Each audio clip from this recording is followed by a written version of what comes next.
أنا بشوف إن ده أسوأ وأصعب نوع وسواس على الإطلاق، أصعب حتى من الوسواس الديني، لأن فيه الشخص بيتخض من نفسه، بتجيله صور وأفكار هو مش قادر يتخيل نفسه فيها فبيتصدم في نفسه.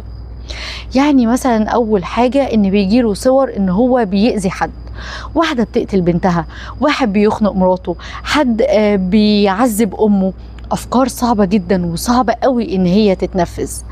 أو بيجيله أفكار إن هو بيفتح شباك أو يفتح باب العربية وهي ماشية علشان يرمي نفسه منه، مع إنه هو لا بيمر بفترة اكتئاب ولا متضايق ولا في أي حاجة، هو عايز يرمي نفسه وخلاص.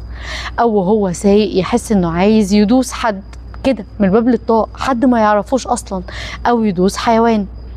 او ان تجيله افكار في دماغه ان هو بيشتم حد او عايز يقول الفاظ خارجه من غير اي سبب، وده بيبان قوي بالذات في الاطفال. فجأة ممكن تلاقي ابنك جاي بيقولك يا ماما أنا في حد قاعد جوه دماغي بيقول لي كلام وحش قوي، كلام وحش أنا مش عايز أسمعه. ده لأن هو طفل ومش قادر يعبر عن نفسه. فركزي قوي عشان دي من الحاجات اللي بتبان عند الأطفال وإحنا ما بنبقاش فاهمين سببها. ولو اكتشفت الوسواس من بدري علاجه بيبقى سهل قوي. كل ما الموضوع بيطول وكل ما السن بيكبر كل ما الموضوع بيبقى أسوأ. طب ليه أنا بقول إن ده أسوأ نوع من أنواع الوسواس؟